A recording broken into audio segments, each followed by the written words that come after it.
Welcome to Market Madness, the podcast from GiveMeSport where every day is like deadline day. Market Madness is the ultimate football podcast for fans who want to go beyond the headlines and into the stories that shape the transfer market. Each episode will feature high-profile guests, breaking news, features, games and challenges. And as always, you can catch the show and watch it on YouTube, Facebook, and X. Search at GiveMeSport or listen on your podcast app of your choice. Links can be found in the show notes. For more information on any of the stories discussed today, head over to GiveMeSport's website. Now, as you can see, myself, Olivia Buzaglo and Joel Beya are joined for episode 4, as always, by our resident journalist, Ben Jacobs. Ben, not long to go now until transfer deadline day. It's all getting exciting now. This is the exciting period, isn't it? Yeah, there's Joel going, every day is like deadline day. Well, it basically is deadline day. And by the way, a little bit of GMS breaking news to tell you about as well. We are going to be live twice on deadline day as well. So 3 shows in the space of 7 days. Yes, we are very, very excited about that. 2 shows on transfer deadline day. Right, coming up today, it is a very busy show. We'll have plenty of Manchester United and Chelsea transfer chat. And we'll be joined by Simon Johnson from The Athletic to help us out on the Chelsea side of things. Yeah, we'll analyse the debut performances of City's new signings, Marmoush and Khusanov. We'll also hear the second part of Ben Jacobs' interview with YouTuber and City fan Ben Black. And we have a quiz. Myself and Olivia will compete against each other. Ben will be testing our knowledge on real versus fake football teams. I'm not sure how I feel about this. Probably going to lose. Anyway, Ben catches up with Chatlotte FC head coach Dean Smith to chat about the signing of Wilfried Zaha. And we'll look at some of the possible Saudi transfer moves. Let's get into it. This is Market Madness from GiveMeSport.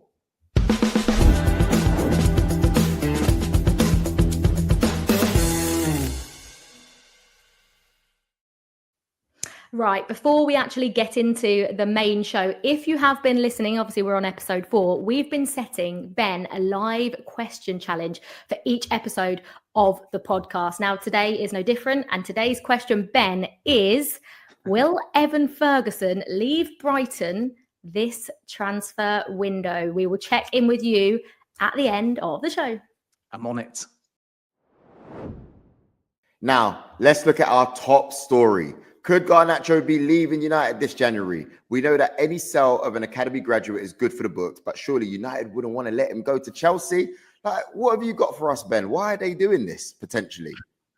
Yeah, Chelsea are opportunistic in the market. Matthias Tell is there as well. I'm sure we'll speak about him a little bit later. But with Alejandro Garnacho, the interesting thing is very different to Marcus Rashford because he's playing in the Manchester United side. But as you rightly say, you've got the football logic of keeping him versus the benefit to the books under PSR. And this is why Manchester United still might be open to a sale. Not just Chelsea that could bid. They haven't yet. You've got Napoli as well if they don't get Karim Adeyemi. And that one at the time of recording has hit a little bit of a roadblock. They might be back in for Garnacho as well. So the simple answer to a complicated story is that Garnacho could still go. It might come down to the final hours of the window. Chelsea could be there, depending on what happens with Tell. Don't discount Napoli. But you know what? If the window shuts and he's still a Manchester United player, I think regardless of the finances, Ruben Amorim will be absolutely delighted. I'm not sure how I feel about this, to be perfectly honest, Ben. I just think Chelsea have been linked with Alejandro Garnacho, and I understand Man United might need to sell him. But I watched that game against Manchester City, which we'll get onto a little bit later, and just thought there's no way Chelsea are crying out for Alejandro Garnacho. They are, Liv. I don't understand why. He's not even better than what you currently have. He's not better than what we currently have. He's not better than Neto. I think Noni is more of a threat. So you're agreeing with me? Yeah, I do agree with you. Sorry. The way you said it there, Joel, I was like, were you not agreeing with me? He would agree with you for once. I'm perplexed. I don't understand why they're doing this. I do think we need a winger, because I look at Madueke, Neto and Sancho, and they are our only options. I don't like Cole Palmer out there. I don't want to play Cole Palmer out there. So I do think we are slightly weak in that area. However, we've already got inconsistent wingers that one of them has been dropped for his attitude problems. I know Garnacho has had some problems with Amorim and being left out of the squad. Decision making isn't always great. It's just not what we need right now. We will continue this Manchester United chat, but I think, Ben, have we got some breaking news?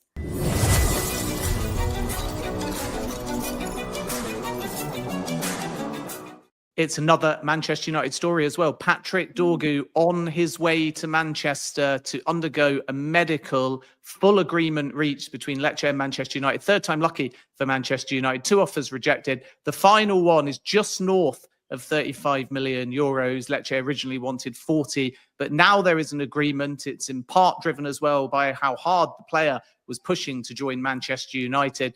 And even though a boost as far as Carrington is concerned, Luke Shaw is back with the playing squad. Another left back incoming, providing, of course, he passes the medical. Patrick Dorgu on his way to Manchester to join Manchester United. 35 million euros the fee. I don't know much about him as a player, but I know obviously the system that Ruben Amorim plays, and having been a Chelsea fan and having watched a team be so good with a 3 at the back and knowing how important those wing backs are, I would argue that in a 3 at the back, your wing backs are your most important players, because they're not just need to help out defensively, but when I think of Marcus Alonso and Victor Moses doing the job they did, Ben Chilwell, Reece James doing the job they did before they both got injured under Tuchel, you have to have like only a few players can play that position. There are not many players out there, and Dorgu is one of those players that will fit in right now to Amorim's system. So I can't really see. I think that's a good signing for them. Do you think, Joel? Can I just add? I think this is the second time I've agreed with you in one day. What is going on? And you're completely right. I think when you look at those wing back positions, you have to be so fit. You have to be really good positionally. Ain't that right, Ben? Yeah, and I think the other thing is that Manchester United have been looking for this young profile of left-back. Diego Leon came in earlier in the window, but I think he's more one for the future and will join in the summer. And it takes, I think, and this is my sort of backhanded Arsenal hope, Joel, another suitor out the race for that left-back profile. Because if we just briefly look at your beloved Arsenal, very possible that Zinchenko goes now or the summer. Celtic are trying to get Kieran Tierney now. If it doesn't happen, definitely in the summer. So Arsenal are going to need a left-back as well. And when you look ahead to the summer, Nuno Mendes, Milos Kirkos, available in the market. And it might just mean that Manchester United don't move in the summer and Arsenal have a clear run at one of those names. Right, enough about Manchester United, enough about Arsenal. Now it's the part of the show we've all been looking forward to. We are joined by Simon Johnson, The Athletic, to talk about my favourite subject. We're going to talk about Chelsea's transfer activity. Simon, it's great to see you. How are you? I'm loving this window. I feel like I've written a lot without very much happening. Yeah, I know what you're talking about. I'm having worked a lot of January transfer windows. However, it feels like outgoings at Chelsea, Simon, seems a real possibility in this window. Joao Felix and Axel Disasi, the 2 players, and perhaps maybe both to Aston Villa. Can you see them both going there? It's possible. Can't rule anything out, but obviously to sign both of them on a permanent basis would take a fair amount of cash. Of course, Aston Villa could raise a fair bit of money if they do go on to sell Duran. But put it this way, Wolves have sort of given up. The last I was told, Wolves have sort of given up on their sort of bid to sign Disasi because they've got a strong feeling he's going to Aston Villa, and that's why they're sort of pushing forward for Kevin Danzo. Joao Felix is definitely being talked about at Aston Villa. I think it's something that the Ben's been on top of, and it is a player that of course has not played very much under Maresca, certainly in the Premier League, and if Aston Villa get a huge cash injection and make a good enough bid for Chelsea, and I think if is always the appropriate phrase for Chelsea, because whilst they are open for players leaving, I think as we've seen with the Cesare Casadei sort of prolonged negotiation with Serie A clubs, it doesn't necessarily mean they're going to go. They've got to sort of really meet the sort of tough asking demands. And also, I want to bring it back to John Duran, of course. So you said that they might be willing to let him go, but we need to be more definitive with this. He is their starlet future, if you ask me. What is the situation? And why is it that he just doesn't sound settled? He's just signed a new contract, but he's still linked away. What's going on? Well, you got to remember that Duran is sort of he'll be wanting to play more than he is. He's not a regular starter for Aston Villa. He's been the sort of biggest impact he's made for Aston Villa has been coming off the bench, and he can. I mean, I remember sort of going back to last summer when Chelsea were looking at him and they were seriously considering him at the time. But the way it was put to me is that after sort of doing some sort of more looking into him as a character as much as a player, that Chelsea then decided perhaps not to go through with it. Now you can sort of question whether that was the right decision. Now that the goals for Nicholas Jackson has dried up and Nkunku's future continues to be open to debate, and certainly his impact on the pitch. There's no debate about his impact on the pitch at the moment. He's not really providing any. Whether that was the right call. But again, with Chelsea, all along, it's been kind of the messages I've been receiving is if there's a deal available for the right price, then we might think about doing it. And striker is a position that not just this window, but for the summer is one of the key positions they're looking at. Will they go back for Duran? I mean, the problem is his price is rocketed.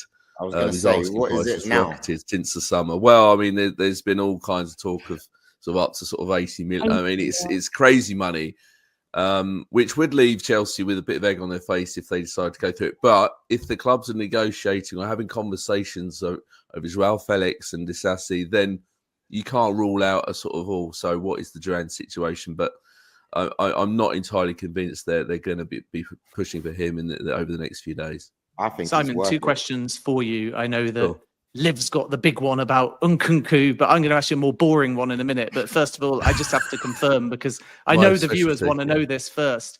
Where are you? Is this some kind of transfer window back page? Yeah, this is my glamorous location where I work. It's basically where I'm locked away. In the basement of Badeg Bali. Yeah, as you can see, it's very high tech. You know, I've got my Athletic branded cup of tea, and I'm good to go for the day. So that's the toughest question I've had all window.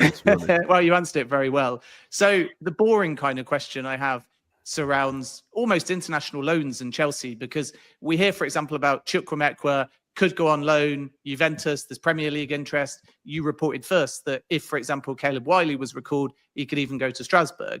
Then there's Washington, who has an opportunity to go to Santos. But again, it's another international loan. And it feels like with some of these outgoings, Chelsea need to be a bit careful, do they not? If too many players have too much interest abroad, they won't necessarily be able to get these kind of agreed in principle deals over the line, especially not with limited time remaining in the window. Same old, Ben, isn't it? I just feel like we're back to where we were in the summer. But yeah, I mean, Chukwuemeka, I mean, he's had interest. He's got interest in the Premier League as well. One of the clubs is Everton, but there's an issue there because they've already got Armando Broja on loan. They're trying. They've certainly asked the question about cancelling that loan because Broja is out with ankle ligaments, an ankle ligaments injury for a while. Chelsea remain adamant that they're not going to negotiate on that and that Broja's got to stay there, which you can imagine is going to be a source of frustration for Everton because they also like Dewsbury Hall. They also like Ben Chilwell. But yeah, getting back to your point about international loans, this is a problem. You can understand why Chukwuemeka, Chelsea like the thought of Strasbourg, because why is that? Because they can ensure he gets minutes at the club that they've got a fairly strong say in what happens going on there. It just seems ridiculous to me that we're getting down to the last few days and a lot of the players that they couldn't get out last summer, they're in the final week and they're still struggling to get them out. In fact, I was told only the other day that there'd been no fresh calls for Chilwell or Dewsbury Hall, which is a little bit alarming, to say the least. But at the same time, I think there's a bit of frustration. There's a feeling that a lot of clubs are leaving it to the last minute, and I still expect sort of some last minute movement with those two. Certainly some last minute sort of talks and sort of negotiations. But I just hope for their sakes, particularly Chukwuemeka, he's too good to be sort of just twiddling his thumbs at Chelsea, that he gets out and gets some minutes. Yeah, I completely agree. And I think when I initially saw that Chelsea were willing to sell him, it then sort of changed to just a straight loan with no option and obligation. So that makes me think that maybe he does have a future at the club. And, I think he deserves a shot, because up until he got injured at the start of last season, he just looked really good, really bright, really creative. And there was a spark there. Just quickly, before I ask you about Christopher Nkunku, back to the John Duran, I'd give them Felix and Disasi, and we'll have Duran back. Because to me, that is, that's like, not like my dream signing, but like in January, I'm like, if we could sign one player, I think I'd just go and get Duran. I love everything about him. And I know he's had some like attitude, maybe issues before, and he can be a bit of a nutcase at times.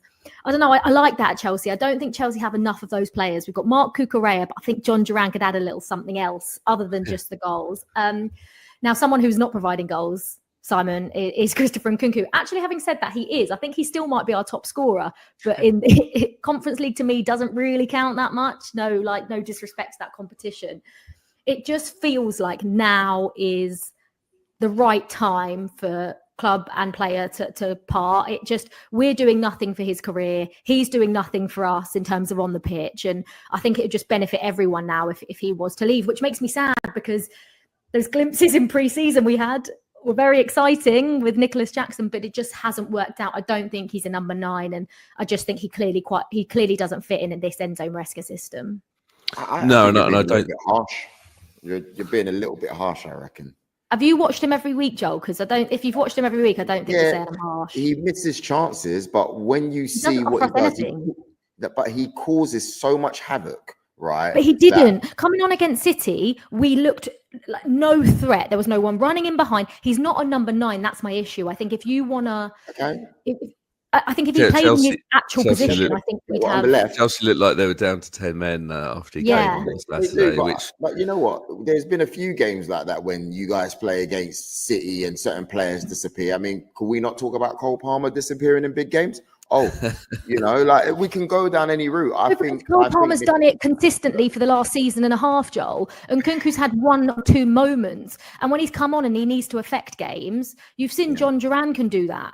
That you can players that come on and have an impact. Unfortunately, the way that Chelsea play under Enzo Maresca, he's not going to get in ahead of Cole Palmer. He's clearly not getting in as a 10 ahead of Joao Felix. And as a number 9, I know that's not his role, but that's why he doesn't fit in this system, and I think he's got to go. You know what, Liv? Just give me all the players you don't want, because my club, Arsenal, clearly need him. So how about that? Any of the players we've given you before hasn't quite worked out, Joel. So I'm not sure you want to take in. They weren't as young as the ones you currently have right now.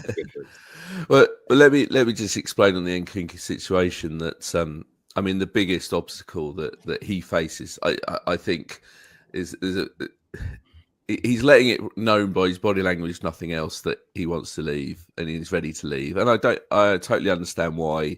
You got to remember that he's a France international. He wants to be in the France squad, not just for the World Cup qualifiers, but having missed the last World Cup, he's desperate to play in the next one. And that's going to be under threat if he's not playing on a regular basis for his club. Bayern Munich are definitely interested. He's come up in conversations with Manchester United. But the big obstacle is Chelsea don't want to loan him. They want to sell him. If a bid comes in, they'll be prepared to sell him.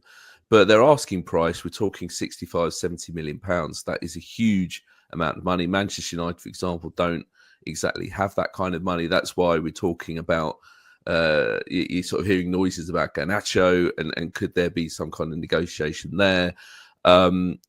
Bayern Munich, I don't think, are in a position to make that kind of bid right now. They're thinking more with the summer in mind, and all the sort of noises that I'm sort of been getting is a sort of a realistic noise coming out of the Nkunku camp, is that that they're not too optimistic that something's going to happen this month. And the last chat I had in terms of Chelsea was they don't expect him to go, but it's always the caveat. It's the January window. Crazy things can happen in the last few days. I've seen Chelsea sign Torres and Luiz in the last 5 minutes of a window. So things can always happen. But as things stand, it doesn't look too promising for Nkunku in terms of a move now. And if that is the case, then it's up to him to sort of try and show to Maresca he can offer a lot more than he did on Saturday when he came on against Man City. Very quickly, what about Ben Chilwell? You mentioned him earlier on. You said that Everton liked the look of him. What's the situation with him? Because I haven't seen him play in a long time. Not many people have, to be honest, Joel. He's played 45 minutes this season in a memorable Carabao Cup game against Barrow in September. I think it's a very sad situation. I think Chelsea made a mistake in not adding him to the Conference League squad.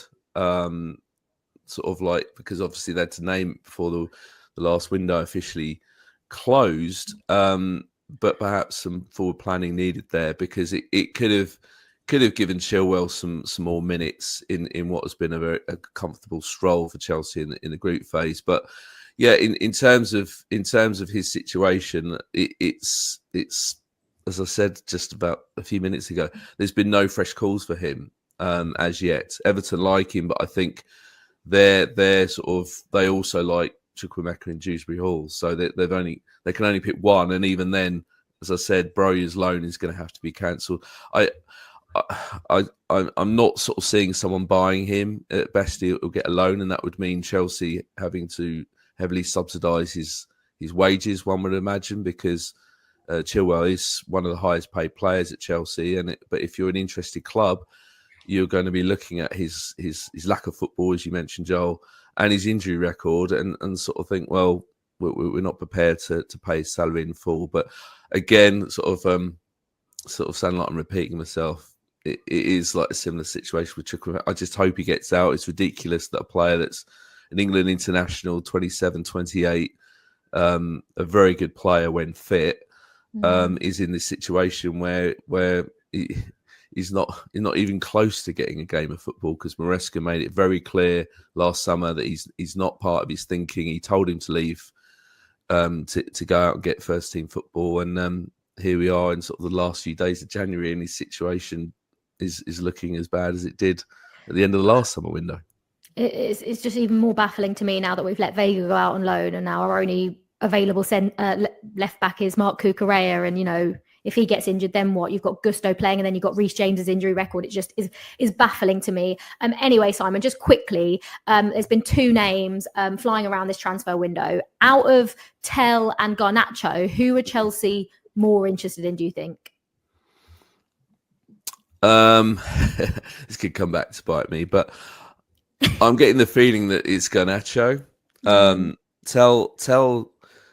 I think they've asked about, and they've certainly had conversations about, but then there was sort of a bit like the sort of wording that I heard about Duran last summer, that the sort of like that they've looked at it a bit closer, and perhaps they're oohing and ahhing about it. But he would be cheaper than Garnacho, you have to say. And there is that sort of Nkunku sort of situation which might help. Garnacho, they are wanting a left-sided winger, as has been well documented, because of the concerns of losing Mudryk if his B sample turns up positive for that banned substance. We're still waiting for that. But yeah, that would be my answer. That Garnacho at the moment, but neither. It seems like both is sort of interest at the moment, rather than sort of yes, we're going to put all our chips in and sign this guy. You also have to remember that Chelsea are not just thinking this window; they're already thinking of the summer window, So that they'll be weighing up sort of like, is a player coming in now the one we want sort of going forward? It's not just about the next sort of 4 months. It's about the next few years. So Chelsea aren't going to do anything out of a sort of a panic. It is going to be sort of, no, this is the player we want for several years, not just for a quick fix. And Simon, just finally, I don't dare say briefly because it's again a boring financial or logistical or legal related question from me. You're never going to come back on and answer my questions. You're always going to return and be like, I'm only answering Liv and Joel's because they're football questions. I want to know, last but not least, about PSR and how much of Chelsea's movement or lack thereof, if it transpires that way, maybe down to PSR, or do you sense that 24-25, much like the current financial cycle, Chelsea feel that they are PSR compliant?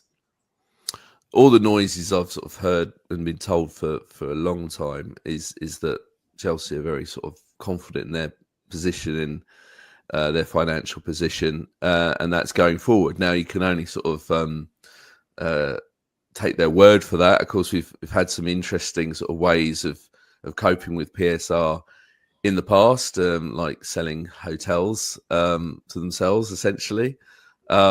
But yeah, all the noises are there. They're fine. But I mean, don't forget, last January they didn't make any signings either. So Chelsea are much is said about how much they spend, and understandably so, because they have spent well over $1 billion on players. But not much is said about how much they've generated from sales, which is a significant amount of money as well.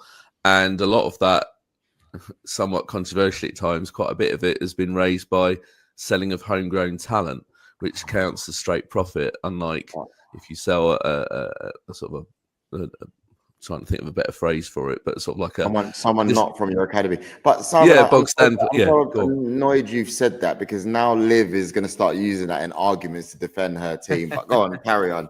I don't like it. Really? Yeah, I don't like it. No.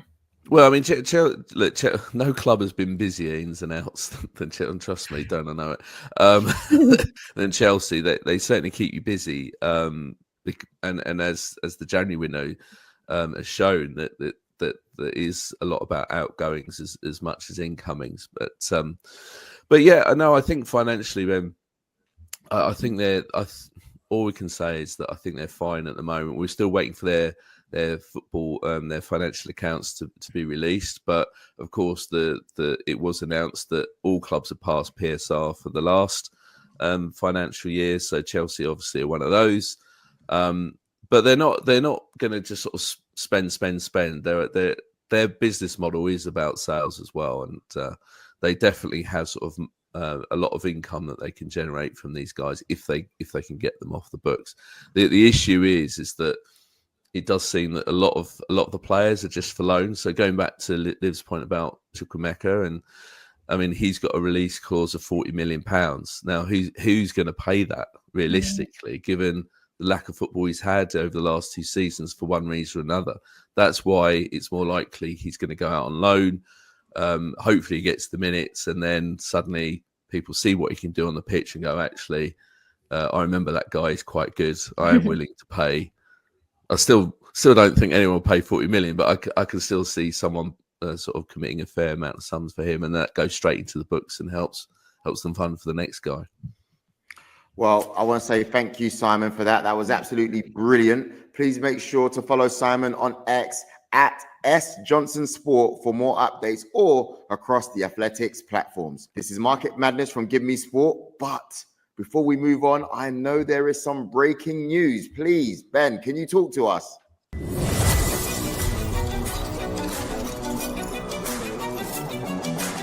Wolves are in talks with Dynamo Kiev for a permanent move for the Ukraine international and defensive midfielder Volodymyr Brazko, who's won almost 10 caps for his country. Wolves looking to strengthen in the centre of the park with a view potentially to Mario Lemina going off maybe Saudi Arabia and Al Shabab, although that deal is taking quite a while to be finalised, but Lemina certainly wants the move. And I can also reveal that Besiktas are pushing for Renildo this window. Now, the player who's at Atletico Madrid is fully focused on the Champions League game at Salzburg, but an exit in the next few days is possible. Besiktas are the front runners for his signature. We've already covered Man United and Chelsea. Simon Johnson from The Athletic helped us out with that. And of course, next up, we have a quiz. Later on in the show, we'll also hear part 2 of Ben's chat with YouTuber and City fan Ben Black. Ben Jacobs also sits down with Chatlotte FC head coach Dean Smith, and we'll look at some players who may be on their way to Saudi. But Ben, let's start the quiz. What have you got for us, please?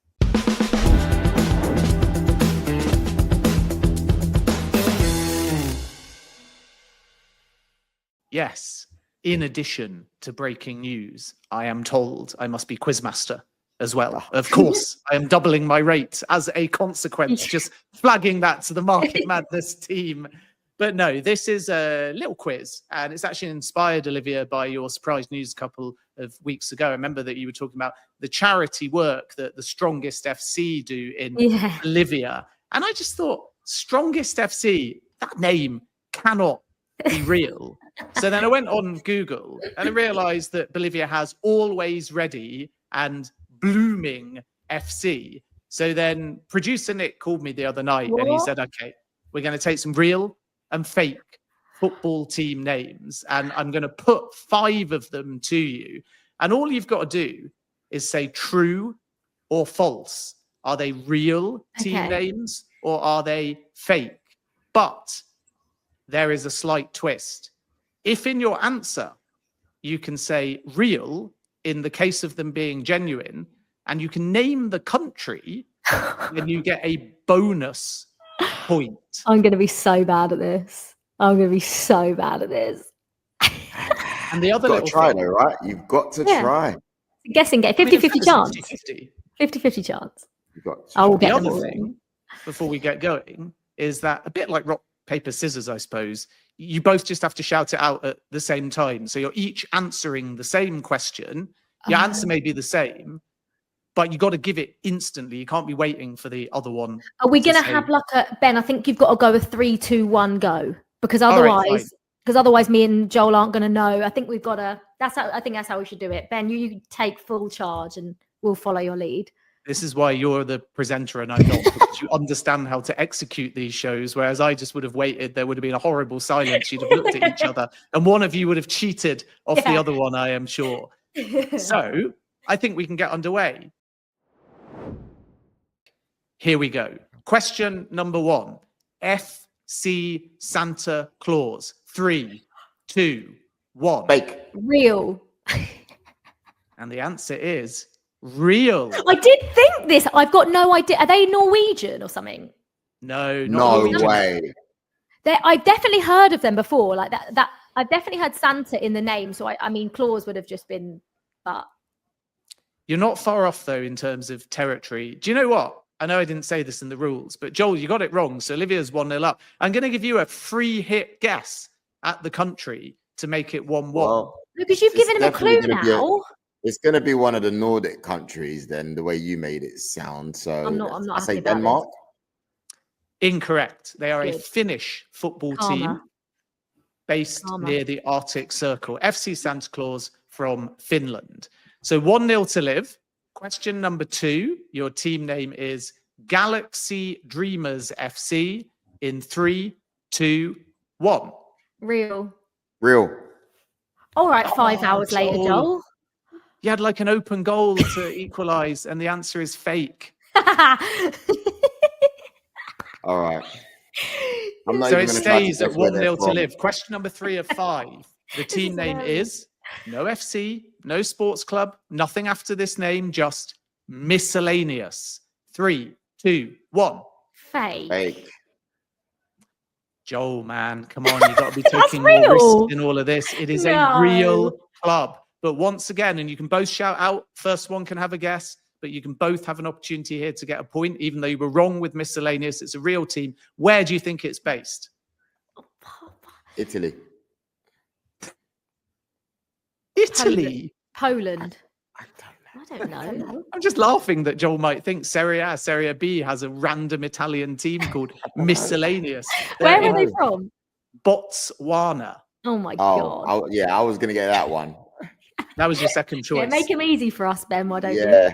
So neither of you are doing particularly well at this stage. It's still 1-0 to live. We've got 2 questions to go. Question number 4, Banana Kickers FC in 3, 2, 1. Fake. Congratulations. That is a fake team name. There is a Kickers FC, but Banana is So just... should we just have a guess at where they're from? No guess, because it's a completely fictional team. So unfortunately, no opportunity there. Fake, didn't we? That's Basically, producer Nick took Kickers FC, was having a banana for breakfast, added the word banana, and we move on. So your last question. I'm all over the shop here. I'm all over the shop. No, you're doing okay. You're 2-1 up. Oh, yeah, 2-1 up. So there's pressure on Joel here. But remember, if the next answer is real, you have an opportunity to also guess the team names. There's 2 points at stake if it's real, 1 point if it's fake, which means that all Joel could potentially do is tie in that scenario. Your final team is Chicken in FC in 3, 2, 1. Real. I said it first. The answer is real. So it is now 3-2 to live, but there's an opportunity for each of you to have a guess where the place is. And for intrigue, I'm going to ask Joel first, just in case he can make it 3-2. I know that's a bit unfair, Liv, but yeah, whatever. We might get to the tiebreaker in this case. Joel, where do you think this team is from? Chicken in FC. The States. It has to be. Liv, where do you think this team is from? Yeah, I would have said America, but I feel like I can't say America because he said America. So I'm going to go... Oh, God. I don't know. I don't know. Any danger? Any danger? I can't even think anywhere I'd want to pick. I want to pick America, but I can't. Is it America? It isn't America, unfortunately. It is Zimbabwe. So despite that long, dramatic silence whilst Liv tried to think of another country on the planet other than America, Liv is the winner, 3-2. Yes. Love it. Just about. I think we'll do that again at some point. You were due a win because you lost the last one. So yeah, I guess it's 1-1 now. Overall. I like that game. We should do that more often. I think we will. Because you won. Yeah. No, just quite funny, isn't it? It's all right. It's a bit difficult guessing the countries. Yeah. There was one I was seeing the other, which we might flip it to, which was like, is it a footballer or is it a Swiss cheese? So I may come back with that one this time next week, but probably not on deadline day. I think people probably prefer to hear about signings than Swiss cheese, but we shall see. Guys, thank you very much for that game, but I have to move it on and talk a little bit about City. Now, Ben, how do you think the new signings of Marmoush and Khusanov got on their debuts for City against Chelsea at the weekend? And look, sorry about the result, Liv. Not really sorry. But I did kind of feel sorry for one of the new City signings as well. But Ben, you go ahead. Yeah, I mean, Khusanov had just about the worst start to a Premier League tenure that you can get, giving away the opening goal inside a couple of minutes, picking up a yellow card. He recovered well, and in fairness, Pep Guardiola shielded him afterwards and sort of said, if anything, he was chucked in too early out of necessity. But that's a little bit of a learning curve for him. At the other extreme, I thought Omar Marmoush was absolutely Chelsea's bane and got a disallowed goal, was lively, was versatile, got into all of the pockets, showed that he can play in that kind of Julian Alvarez multi-role of both Kevin De Bruyne, deeper playmaker, and also up there supporting Erling Haaland as well, and maybe at times even deputising for him. So City have suddenly got depth. I still think that they could be in the market for a midfielder. I know we hear a lot of reports as well about Cambiasso coming in. It's true that City like him, maybe one for the summer, but City are going to be very busy right up until deadline day. Douglas Luiz returning to Manchester City, not ruled out of the question, but they want a loan, whereas Juventus at the moment are saying it's a £45 million signing. So not an easy one, but City alert to opportunities. And yeah, I thought Marmoush, real deal, in form, and Khusanov is going to take a great learning from his shaky start, and at least the error in the end didn't cost him because he was on the winning side. Yeah, I mean, you can see there on the right-hand side of your screen, City have now occupying that 4th spot, and I think they'll probably get that, and I think they'll probably get it quite comfortably between now and the end of the season, to be perfectly honest. I'm still not sure who are the other 3 other than Liverpool and Arsenal that are going to make up the top 4. I'm still unsure about Forest, but what annoyed me about that game was, I know, like, Khusanov, bless him, like, it was a pretty disastrous start, but where are those Chelsea players that then didn't put any pressure on him for the rest of that game? You should have gone in for the kill. You should have targeted him every single time. Jackson's there consoling him. Oh, sorry, what? Jackson's there, like, stroking his, like, stomach, being like, "That's okay, mate." No, I don't want to see that. This is what I was talking about with John Duran earlier. Do you really think John Duran is going to be going up to him and shaking his shirt, going, "It's all right, mate"? No, John Duran's going to be on him every single second of that game, ensuring that he makes mistake after mistake after mistake. And I didn't think City needed to get out of second gear to beat us, to be perfectly honest. Yes. Yeah, Liv. Sorry for the rant. For the third time today, you are right again, in my opinion, which is what counts the most. Oh my goodness. Honestly, I thought the same thing. Target them, play the ball there, put him under pressure every single time. You know, do you think that shows a bit of tactical lack of awareness by Maresca?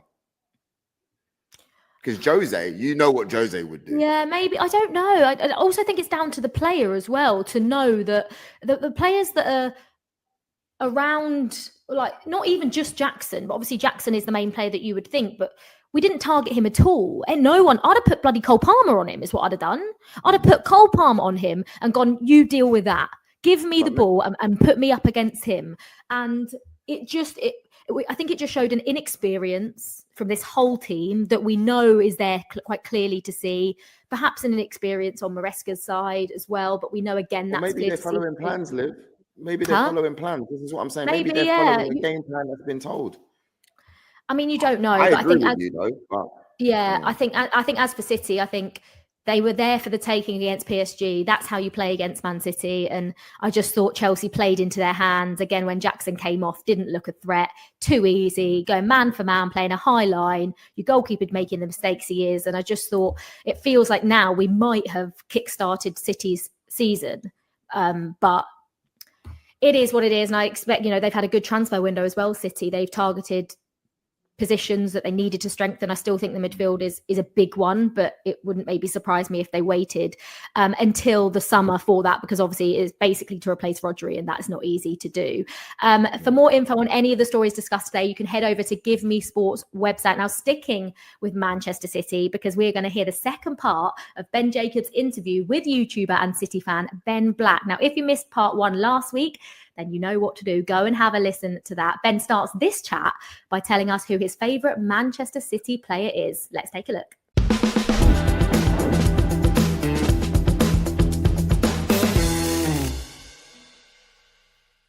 I've always said Aguero is the man. I absolutely love him. And then Kevin De Bruyne, just because of how insanely good he is. I think on his day, in his prime, untouchable. Then Phil Foden as well, just because he's like a City boy. So they're like my top 3 that I'll always go to. But if you play for Man City, I absolutely love you. And you've now met many of these players in a professional capacity. Have you ever been starstruck, or what's it kind of like rubbing shoulders with stars that you watched growing up as a fan? So the first ever player that I met was Steven Gerrard, actually, and I remember being very starstruck. I mean, it's the first ever player I spoke to face to face. I think I was about probably 15 at the time, 15, 16. I was very oh my goodness, Steven Gerrard. And then so that was definitely a starstruck moment. And then Ronaldo as well is the other one, whereas the first time I met Ronaldo, I remember the heart goes a little bit. But they're the 2 times where I genuinely remember being very wow, what is going on right now? This is insane. I think the only other player that I could have that with would be Messi, who I've not met yet. But fingers crossed, we want to make it happen if anyone's watching. Yeah, the Club World Cup could be an opportunity. Could be. Let's hope so. Let's make it happen here on the Market Madness podcast. So the irony sort of there is that You got a little bit starstruck by Gerrard, Liverpool. You got a little bit starstruck by Cristiano Ronaldo, Manchester United legend. Not necessarily the City ones, though. Well, the thing with the City ones, because the first time I met a City player, I'd actually already met a lot of like other players, so it'd be kind of become a bit more normalized of like, and it's in like also like a work setting. So when I first started, when I met De Bruyne, for example, I was directing a shoot that like was about him, so I kind of had to be way more professional, not really like come across like a fan like that because we actually had like an asset to make. So to be fair, De Bruyne, I remember I had someone who I worked with, and De Bruyne walked in the room and he did kick me under the table like, De Bruyne is coming. I was like, that is pretty cool. But then it was all right, work. That's the main thing.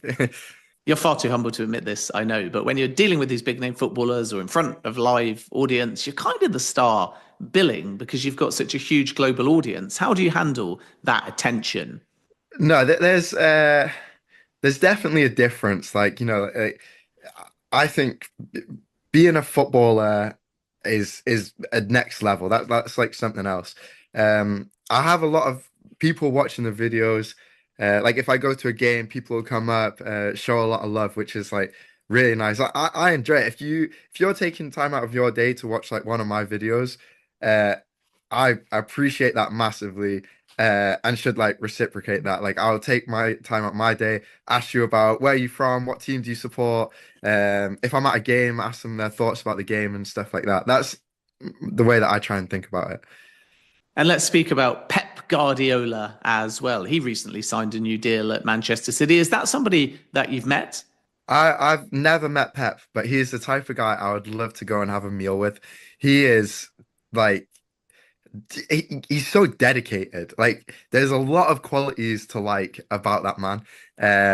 I'm very happy that he's done the contract extension. I think he'll say, I think this is his like this is his legacy team. You know, he did like Barca, Bayern. Everyone thought 3 years at Man City, he's gone.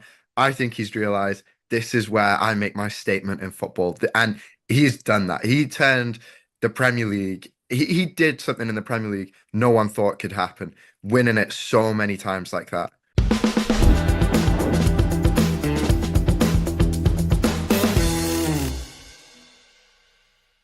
That's good stuff. Welcome back.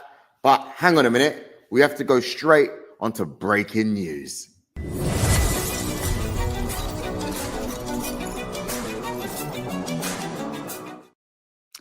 Al Ahly have made a fresh approach for Marcus Rashford, even though the player's already told Saudi deal makers he doesn't want to go. And they're trying to take advantage of the fact that this Rashford to Barcelona deal is likely to go down to the final days or even hours of the window because Barca have to make it financially feasible. Now, at this stage, the player's position has not changed. He doesn't want to go to Saudi Arabia. But Barcelona is a very complicated move. It is Rashford's preference. Dortmund could return as well and offer Manchester United a similar kind of formula to the one that saw Jadon Sancho go on loan to Dortmund before, of course, he went to Chelsea. And they are in a strong position, Dortmund, if they want to proceed to get a green light from Manchester United. Barcelona do not have that green light from Manchester United in club-to-club negotiations yet, but they do have the green light from Marcus Rashford. So Rashford is waiting for Barcelona. We should point out that he could just stay at Manchester United. I don't think it's the same situation as Sancho and Ten Hag because Rashford and Amorim would probably find a way to move forwards if he's a Manchester United player after February the 3rd. But Al Ahly are being opportunistic.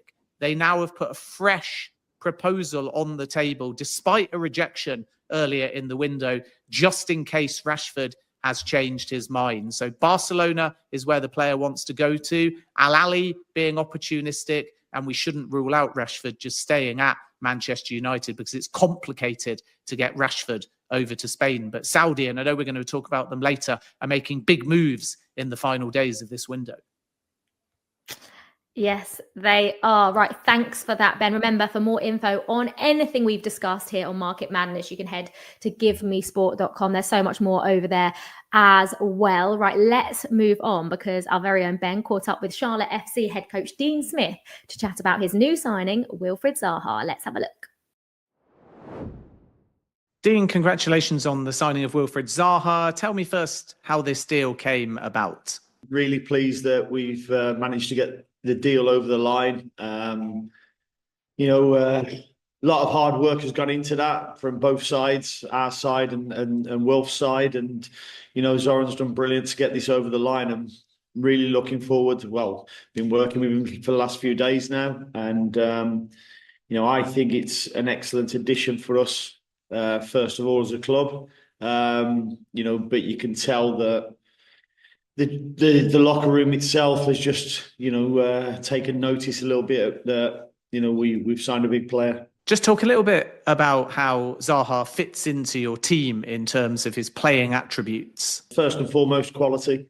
I think we've seen over the years what he can do, how he can do it, whether it's been playing in the Premier League, at Galatasaray in his first year, in the AFCON for the Ivory Coast or the World Cup.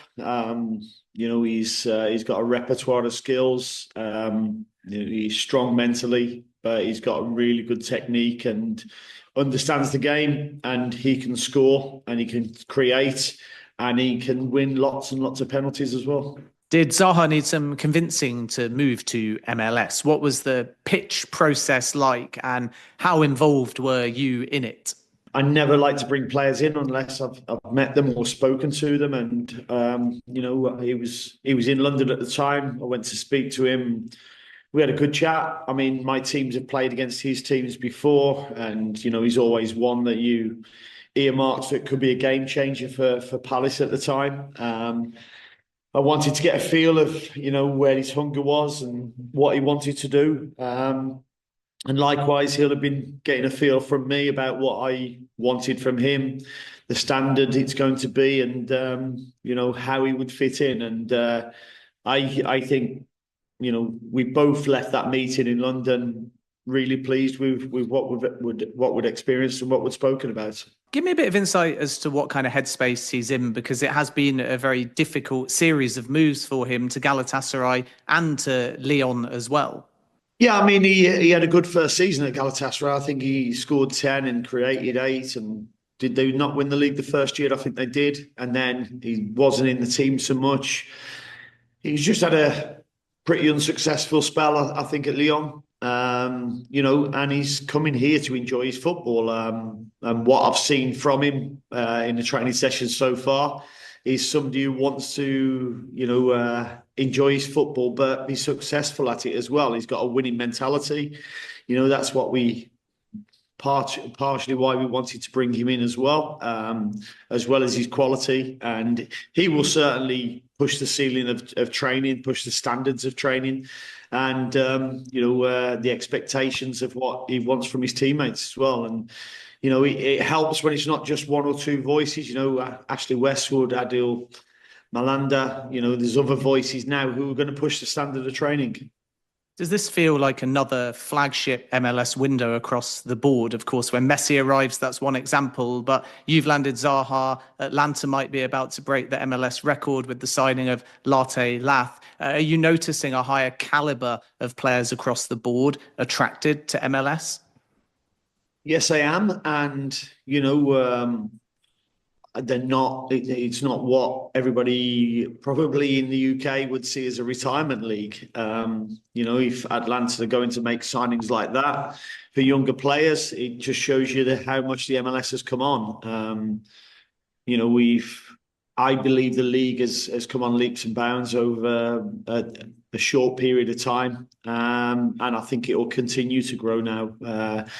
We've got the Club World Championship here this year. We've got the World Cup here the following year. I think the viewing figures of watching soccer over here, football in Europe, is getting bigger and bigger, and that can only help to attract better players.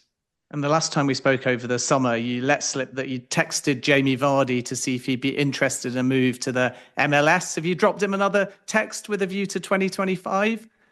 No, I dropped him a couple of texts to congratulate him on keeping scoring in the Premier League. But, I hope they turn their run of results around at the moment at Leicester. And just finally, can I ask you about Jack Grealish and what you think he needs to do to reignite his Manchester City career? I think that's a conversation for Jack and Pep Guardiola to have rather than myself. But I watched the Salford game the other week in the FA Cup, and he looked like he had a smile on his face. So he hasn't played as much as he'd like to this season. He's had a few niggling injuries. I caught up with him when he was over in the US in the summer, and him and Pep had a really good relationship. And Jack was working extremely hard to make sure he remains fit this season. So Wilfried Zaha obviously signing with Chatlotte FC, and Ben, that's not the only former Premier League player, because we've got a current Premier League player, Miguel Almiron. He's heading over to the MLS too, isn't he? Yeah, it's a $10 million plus add-ons fee, as myself and GMS's Tom Bogart reported. He's off to Atlanta United, returning, therefore, and he won the MLS Cup when he was with them. So this is a deal that's been agreed in principle between the clubs for quite some time. Almiron said an emotional goodbye. That one will be official in the next few days. And keep an eye on Atlanta United as well, because they're still chasing Emile Lath. That deal is not dead, but there's some final complications, and the player picked up an injury as well. So in addition, because that deal is not 100% happening yet, Atlanta United have also submitted a bid for around $18 million for the Benfica forward Arthur Cabral, and talks there are ongoing as well. So Atlanta are getting Almiron and likely a striker as well in the next few days.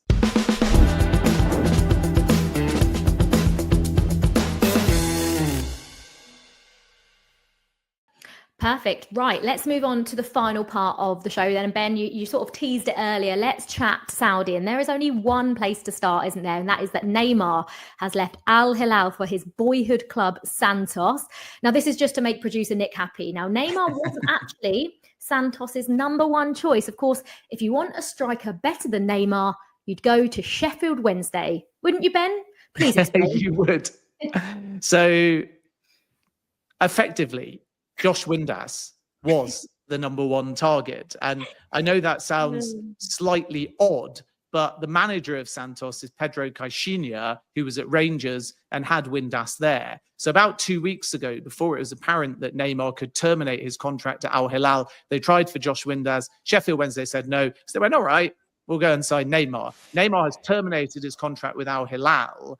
And as a consequence, he's able to sign as a free agent now for Santos. Only 6 months, which means that he might be back in Europe over the summer. There was supposedly an initial option to extend by a year, but the Neymar camp said, no, let's do straight 6 months contract. And then in the summer, he'll reassess and very likely come back to Europe. And obviously from Al Hilal's point of view, they free up budget. I'm told that Neymar was on about 150 million euros a season. There was roughly 90 million owed to him to see out the contract. And the parties have kind of split that down the middle. So Neymar's got 45 million euros paid to him to leave. And Al Hilal save that number, and they can maybe put that towards Mo Salah if he doesn't end up extending at Liverpool. Okay, cool. So now, is it a guarantee now, do you reckon, that Mo Salah goes to Saudi, or what's your thoughts? No, because Saudi haven't bid yet, Joel. It's very interesting. They bid once on behalf of Al Ittihad. Liverpool said they wouldn't accept a 150 million offer. And as a consequence, Saudi dealmakers walked away. So they've done all the legwork. The financials are in place for Salah. If they want Salah, he's well aware of what the project is, what the money is, what the side perks are. So they don't really need to negotiate with Salah. It's just about respecting his negotiation with Liverpool and timing an approach right, because you're not going to stand a chance of getting Salah if you're pushing him when the player's saying, let me just finish talking to Liverpool first. So Saudi are prepared to bid for Salah. They want him in time for the Club World Cup, but they're not going to actually put a new formal offer in front of Salah unless they get any encouragement, which is why Liverpool still feel calm about the situation. But I would say he's the top target for Al Hilal. And who else could be heading to the Middle East, Ben? Because I heard a big name that we were talking about earlier in this podcast. In John Duran may has now been linked over to Saudi Arabia. And there's a few other names as well, isn't there? Yeah, this is a massive story. John Duran could be joining Al Nassr, but so could Victor Boniface. And we saw this with Victor Osimhen and Ivan Toney, where 2 concurrent deals were almost lined up. And then Al Ahly had to pick one and they signed Toney. So the situation at the time we are recording, and I think it will change during the day, is Victor Boniface, full verbal agreement and personal terms, 60 million euros. Leverkusen think he's going. The players said some goodbyes, but none of the paperwork has been signed. And that's because Al Nassr have a delegation in London looking for John Duran, who has agreed personal terms. And I'm told he really wants the move to Saudi Arabia. No fee at the time of recording agreed with Villa yet, but it's likely they'll come to an agreement around about the 65, 70 million fixed fee mark, plus add-ons taking it somewhere in the region of 90 million, which is in and around Villa's asking price. So if Villa accept, then suddenly Al Nassr have to choose. Do they want Duran? Do they want Boniface? Is one disappointed? Is one reallocated to another club? It's going to be a crazy 24 hours. But Duran or Boniface, one of them is going to Saudi Arabia in the next 24 to 48 hours. And then other names, Saïd Benrahma to Neom FC could become a possibility. Mario Lemina to Al Shabab. He wants the move. No agreement yet with Wolves. Shabab asked for him on a free transfer. Wolves want 6 million euros. So Saudi are going to be busy in the last 24 hours to 48 hours of the market. And if they can get some of the deals done now instead of early next week, they would ideally like to do so, which is why they're pushing hard for some of these Premier League stars that I've just mentioned.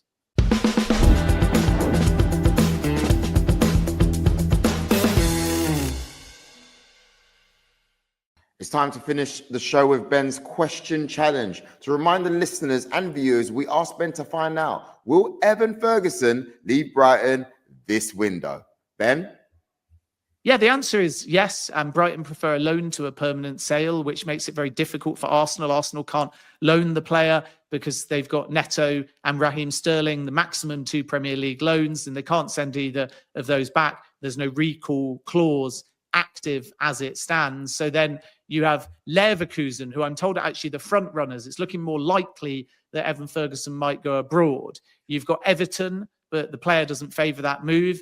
And you've got West Ham United and Bournemouth. And West Ham made an approach formally for Evan Ferguson 2 weeks ago. And Brighton said, we'll let you know in the last week or so of the window. They've now done that and said a loan might be possible. So I think West Ham will move, but they might want that confidence to feel that an option to buy may be included, whereas Leverkusen are more prepared to just do a straight loan. And then we shouldn't discount Bournemouth and a straight loan because Evan Nielsen and Enes Unal are both injured. So they're still looking for goals as well. So right now, Leverkusen are pushing. West Ham would like the player. They've got a few other options as well, including Andre Silva, but they want an option to buy ideally rather than a straight loan. And then Bournemouth and Everton, the other 2 suitors. But I think Everton are the least likely and Bournemouth probably will be in the conversation because they need depth between now and the end of the season. So I do expect Evan Ferguson to go on loan between now and the end of the winter window.